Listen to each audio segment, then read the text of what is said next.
Kok belum masuk? Di view bukan sih? Kayaknya pakai salah pijit tuh. Belum diizinkan katanya. Gimana anjir ngizininnya? Dari kamu, Zal. Kan kamu Admit ya? eh Oh iya udah.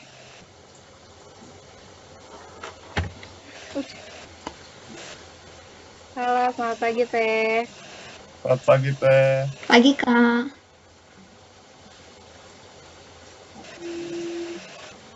Mulai kan? Recording in progress. Pagi, Teh. Selamat pagi, Pagi Teh. Teh. Teh, sebelumnya boleh on cam dulu kalau bisa.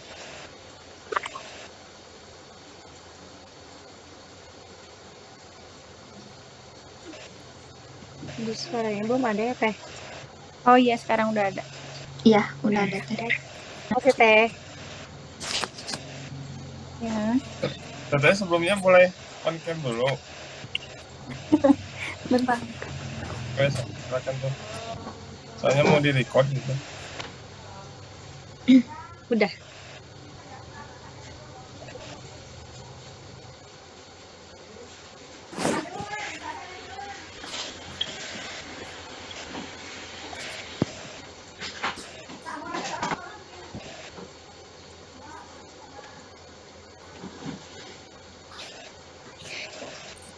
Bentar ya. Silakan tuh.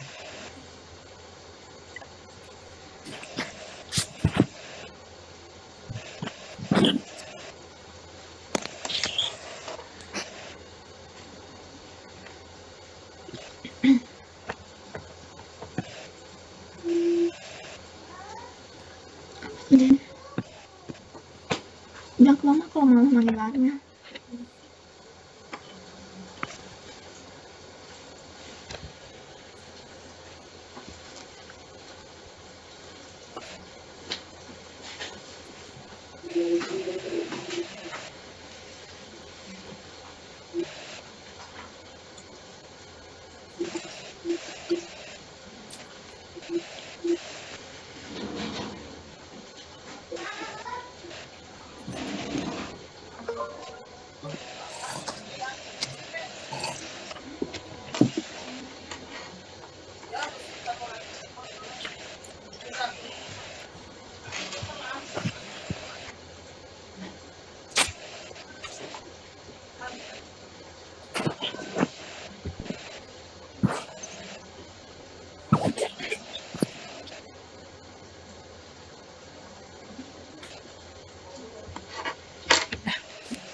Nah, Teh.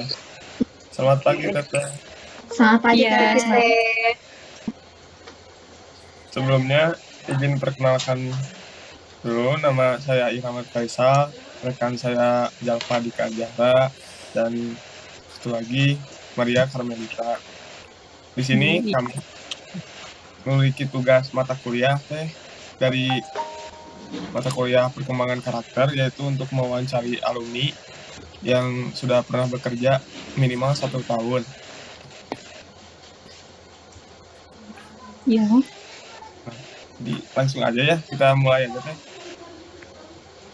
Sebelumnya, bentar Teh.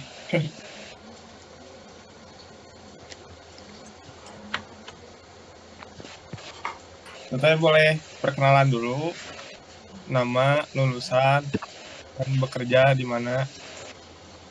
Oh iya, nama saya Hani Hanafia.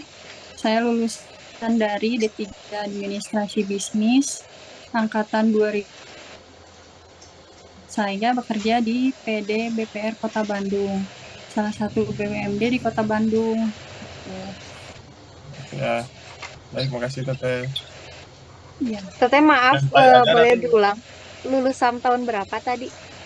2014. Kalau lulusannya 2017, angkatannya 2014.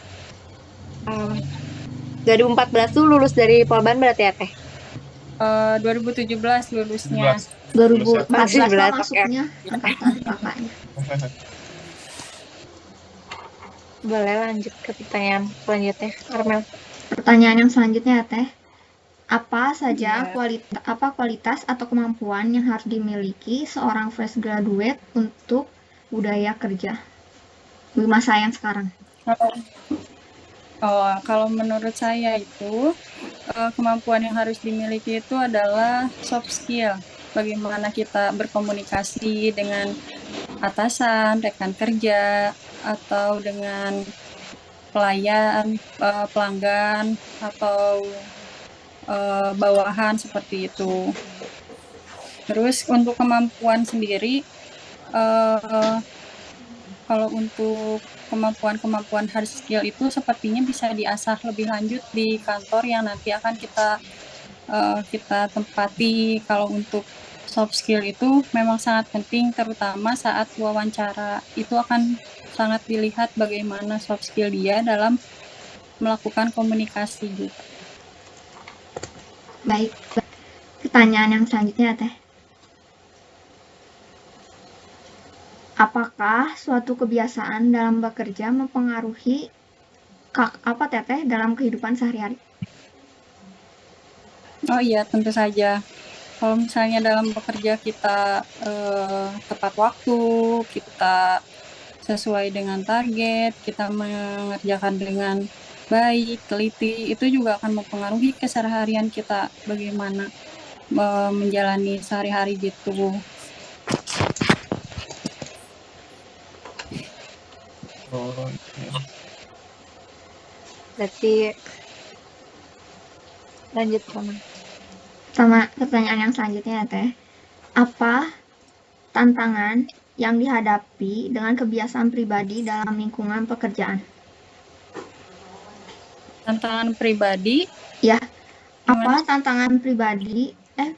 tantangan yang dihadapi dengan kebiasaan pribadi untuk dalam lingkungan pekerjaan? Kebiasaan pribadi Teteh untuk lingkungan pekerjaan apa itu? Kalau kebiasaan pribadi itu, Ya. saya itu kan biasanya tepat waktu. Terus saya suka mencoba hal-hal baru. Terus kalau misalnya saya tuh orangnya nggak bisa aja diem aja kayak gitu. Makanya itu juga poin plus ya buat kita sebagai karyawan. Kalau misalnya kita memiliki keingintahuan yang lebih gitu dari sebelumnya. Jadi di saat kita pekerjaannya sudah selesai, terus kita nggak bagusnya itu gitu, nggak diem aja, tapi nanya ke atasan atau ke teman, ada yang bisa dibantu lagi nggak gitu, pekerjaan saya sudah selesai. Dan itu juga bagus membangun lingkungan gitu dengan atasan dan dengan rekan kerja gitu. Baik, Oh, Teh. jadi kita harus inisiatif kayak gitu Teh. Nah ya, Terus belajar ya, inisiatifnya Teh. harus gitu ya. Terus ya itu pasti sih kalau misalnya disiplin itu gimana kebiasaan ya, banyak Iya. gitu karyawan lain yang pekerjaannya bagus tapi disiplinnya kurang karena memang dia kebiasaannya terlambat, jadi sehingga terbawa ke kantor jadi terlambat seperti itu. Oke. Udah ya, Mel? Udah. Selanjutnya, pertanyaan selanjutnya Teh. Apa ada sesuatu yang menghambat Teteh dalam menyelesaikan tugas dalam pekerjaan? Selama ini belum sih, kalau misalnya ada yang menghambat pun saya langsung bertanya kepada atasan gitu, pasti langsung dapat solusinya juga. Cross Ini check enggak ya Teh ke kayak jabatannya apa ini? kalau boleh tahu Teh apa nih? Nah, dulu tuh saya di Bank Bandung udah dua posisi selama setengah tahun, saya sebagai HRD, selanjutnya saya sebagai di bagian Renbank itu saya sebagai staff. Di situ saya sebagai tim kreatif lah dari kantor gitu, seperti membuat konten, membuat brosur, membuat baligo. Nah, saya itu dulu di HRD itu selain mengerjakan pekerjaan kantor, saya selalu berinisiatif seperti menawarkan diri. Karena saya itu senang edit ya. Nah, itu juga sebagian kebiasaan saya kan. Nah, saya tuh sering edit, sering membuat sesuatu. Nah, jadi saya tuh di dalam lingkungan pekerjaan dicap sebagai orang yang kreatif gitu. Makanya di saat saya sedang bekerja di situ dibuatlah tim baru namanya Renbang di situ. Renbang itu singkatan dari perencanaan, manajemen, dan perkembangan gitu. Jadi di situ itu kalau misalnya di himpunan itu seperti tim kreatif lah gitu. Nah, Oke. jadi dari kebiasaan yang saya sering melakukan itu kayak saya nawarin, Pak, saya bikinin desain goodie bag ya gitu. Kan itu juga sebagian yang dipersiapkan oleh HRD gitu. Nah, jadi dari situ juga bisa membangun dan kantor itu sebenarnya yang dicari gitu ya, banyakan itu kan kalau misalnya orangnya itu banyak kemampuan gitu lebih dari satu, misalnya saya kan lulusan akuntansi, bisa akuntansi, terus saya juga senang edit, terus menguasai ini itu gitulah, jadi banyak kemampuan, jadi semakin banyak kemampuan yang dimiliki oleh seseorang bakalan semakin berpotensi gitu untuk dilihat oleh perusahaan gitu. Mungkin lebih kemampuan itu lebih diasah dari diri sendiri kali ya Teh, biar bisa masuk ke sini dan ke sini gitu ya Teh. Iya, walaupun kita lulusan ini ternyata kita juga bisa terpakai di mana, tapi kita juga kita tidak melepas dari kemampuan yang sebelumnya gitu. Sebelumnya aku pengen tanya juga, apa Teteh dari lulusan setelah dari Polban ini eh, bekerjanya pasti dari bawah dulu ya Teh? Apa langsung tiba-tiba naik ke atas gitu Teh? Saya waktu pertama masuk itu langsung jadi HRD, si staff aja. Oh, Keren Teh. Kemudian saya dipindahkan ke staff Renbang itu gitu. Teteh itu daftar sendiri kah atau si perusahaan narik Teteh? Daftar sendiri, memberi ajuan lamaran kerja ke kantor gitu. Selanjutnya, pertanyaan selanjutnya ya Teh, bagaimana Ya. cara mengendalikan kebiasaan pikiran buruk yang terjadi di dalam otak? Karena kan kadang kalau lagi misalkan banyak tugas dalam pekerjaan kan suka ada pikiran yang buruk gitu ya Teh. Nah, gimana sih cara mengendalinya tuh? Kalau misalnya kita tuh banyak pikiran yang buruk, negatif kayak gitu, terus merasa banyak banget gitu beban yang kita pikul. Kalau menurut saya itu bagaimana kita cara berpikir ya, seperti kita memiliki kertas gitu. Kalau misalnya kita pegang itu kan ringan. Kalau misalnya kita semakin tumpuk, kan lama-lama menjadi berat dan lama-lama kita juga nggak kuat buat tahan itu. Nah, makanya untuk mengatasinya itu saya suka menyimpan dulu hal yang lain, kita mendahulukan hal yang utama. Jadi kita sisihkan hal-hal yang perlu diutamakan, lalu kita simpan sebagiannya lagi untuk nanti kita kerjakan gitu. Tidak bisa kita kerjakan langsung sekaligus, kecuali ada pekerjaan-pekerjaan tertentu yang memang bisa dilakukan secara berbarengan gitu. Jadi kayak Lagi lebih meminta Baliram. punya Ya, kayak ya. skala prioritas gitu ya Teh.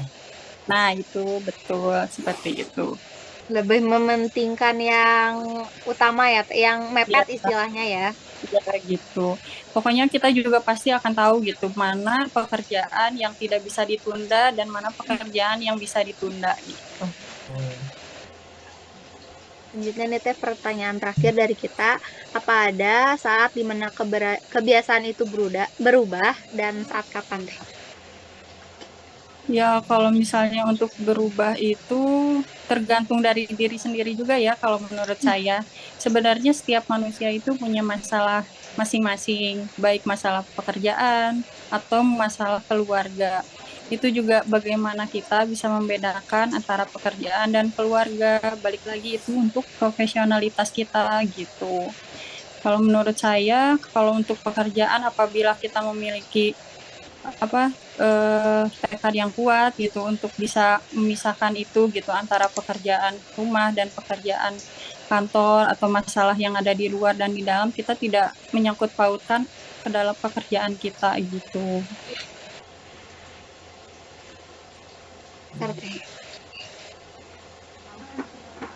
Oke, makasih Teh buat jawabannya. Mungkin teman-teman lain ada yang mau ditanyain dulu nggak?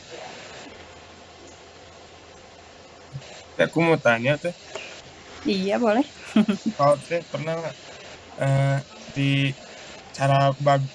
Tadi kan lagi bagus-bagusnya nih kerja, misalnya lagi apa sih? Lagi naik. Ya lagi naiknya banget lah. Terus di mana ada suatu ketika problematika bersama rekan kerja gitu, kayak saling gesekan gitu atau apa? Gimana cara Oh, mengatasinya tuh?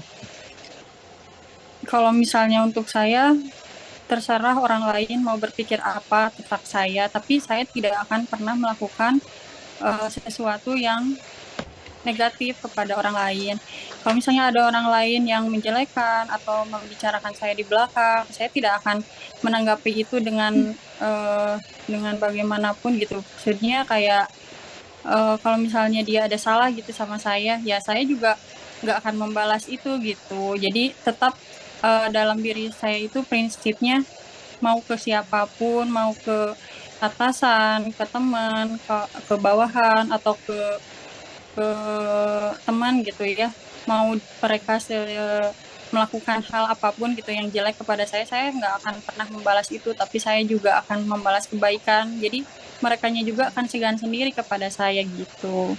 Dan alhamdulillah selama saya bekerja juga saya tidak pernah mengalami itu, kecuali gitu ya, kadang gitu dalam dunia pekerjaan itu pastilah ada gitu yang namanya rekan kerja yang menyulitkan untuk kita. Misalnya kayak sebenarnya itu teh pekerjaan dia, kita juga banyak gitu dengan pekerjaan kita, tapi dia itu malah meminta tolong kepada kita, justru kita itu lebih banyak pekerjaannya daripada dia gitu. Tapi dia tuh sebenarnya dalam kemampuan dia tidak menguasai itu, makanya sebenarnya dia juga mengandalkan kita gitu. Saya juga sering lah di posisi seperti itu ya. Cuman ya itu harus sabar gitu kalau menghadapi itu, kalau menurut saya.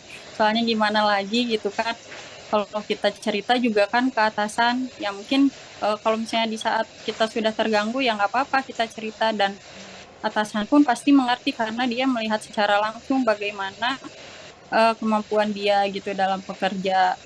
Nanti juga atasan akan memberikan solusi, tapi kita juga tidak bermaksud sebagai untuk apa menjelekan dia gitu, tapi kan itu juga untuk pekerjaan juga. Sebenarnya kita juga punya pekerjaan utama gitu yang harus selesai, sementara kita diganggu oleh teman gitu. Makanya ya itu bisalah dikomunikasikan dengan atasan, tapi dengan catatan tidak menjelek-jelekan gitu. Hanya merasa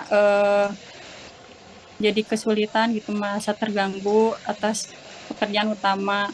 Tapi apabila misalnya kita banyak waktu atau kita sudah ada waktu untuk istirahat lenggang gitu, pekerjaan sudah selesai, boleh kita membantu gitu. Tapi sih kebanyakan saya juga ngebantu teman. Kebanyakannya dia ngebantu saya keluar, dia jadi ikutan dipecat juga. Oh iya, Kok bisa teh? Iya. karena itu, karena selama dia bekerja dia bergantung sama saya Oh gitu. iya. Makanya sebenarnya itu kalau kita dalam kerja itu jangan bergantung pada orang lain. Dan sebenarnya diri kita juga kan tahu ya bagaimana kemampuan kita. Kalau misalnya kita merasa kurang, ya kita juga harus belajar lah buat bisa lebih ngerti lagi gitu. Sementara dia itu tidak. Makanya dia gitu berakhir untuk dipecat gitu. Jadi pas saya keluar Jadi nggak lama dia juga keluar gitu. Iya, setelah Terlalu saya keluar mengandalkan ya teh. berapa bulan kemudian dia tuh sempat dipindahin dulu karena dia tidak menguasai pekerjaan yang itu. Oh iya. Setelah dipindahin lagi, dia itu nggak berkompeten juga di bidang itu gitu.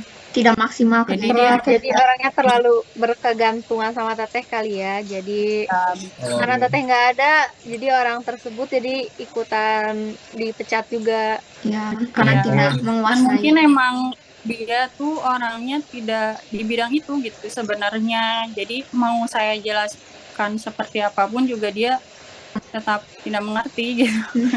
Oh Iya. Terus emang mungkin dia emang gak cocok kerja di bank juga. Jadi sebelumnya itu dia tuh di bagian marketing. Terus dipindahin tuh sama saya jadi rekan saya di Renbank. Setelah saya keluar dari Renbank, dia tuh dipecat kan. Nah, maksudnya dia dipindahin lagi karena dia nggak kompeten. Ternyata di situ nggak bisa pegang pekerjaan yang saya pegang sebelumnya, terus dia pindahin jadi teller, di teller pun dia banyak masalah gitu. Jadi sebenarnya yang paling utama itu kita melamar sesuai dengan kemampuan kita dulu nih. Kira-kira di bagian ini kita bisa nggak ya gitu. Dan sekarang dia bekerja di bidang apa ya? Pokoknya pemasaran gitu, tapi di bidang konten gitu, kayak pekerjaan yang enjoy gitu, nggak di dalam SOP yang banyak peraturannya di kantor-kantor secara resmi gitu. Nah, ternyata dia bisanya seperti itu gitu, kayak pekerjaan yang santai, tidak menuntut pekerjaan harus selesai, ini itu gitu.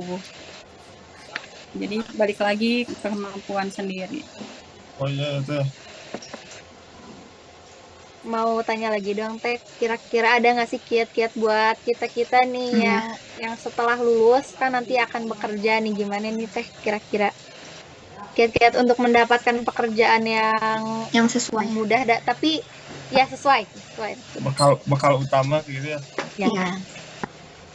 Ya paling bekal utamanya sih cara kita berkomunikasi, pasti kalau yang pertama itu dilihat saat kita wawancara tuh dengan pewawancara, yang dilihat itu bagaimana dia bicara, bagaimana dia menceritakan orang lain, bagaimana cara dia misalnya nih sebelumnya dia udah pernah bekerja, terus dia bekerja di perusahaan baru nih. Nah, pasti ditanya tuh kenapa dia keluar. Nah, dilihat dari situ apakah dia menjelekan perusahaannya, apakah dia menjelekan atasannya, seperti itu gitu. Kalau tadi saya sharing aja ya. Iya. Iya. Kalau apa Teh? Iya gitu. Nah, soalnya kan saya juga udah beberapa kali tuh melakukan wawancara dengan pelamar-pelamar seperti itu. Nah, banyak sih yang saya lihat bagaimana dia merespon, bagaimana cara dia berbicara, berkomunikasi, terus bagaimana cara dia menjelaskan tuh masalah-masalah hidupnya gitu. Jadi bisa dilihatlah yang paling utama itu kepribadian dan kemampuannya itu. Semakin banyak kemampuan yang dimiliki itu semakin menambah poin lah untuk selanjutnya gitu. Terima kasih Teh buat info dan sharingnya. Mungkin sekian aja dari kami ya Teh. Makasih banyak Terima buat kasih, Teh. memenuhi tugas juga. Makasih Makasih banyak akan Teh. Terima kasih atas waktunya. masukan-masukannya, Makasih Teh. udah luangin waktunya Teh. Ya. Makasih Teh. Assalamualaikum warahmatullahi wabarakatuh. Waalaikumsalam warahmatullahi wabarakatuh.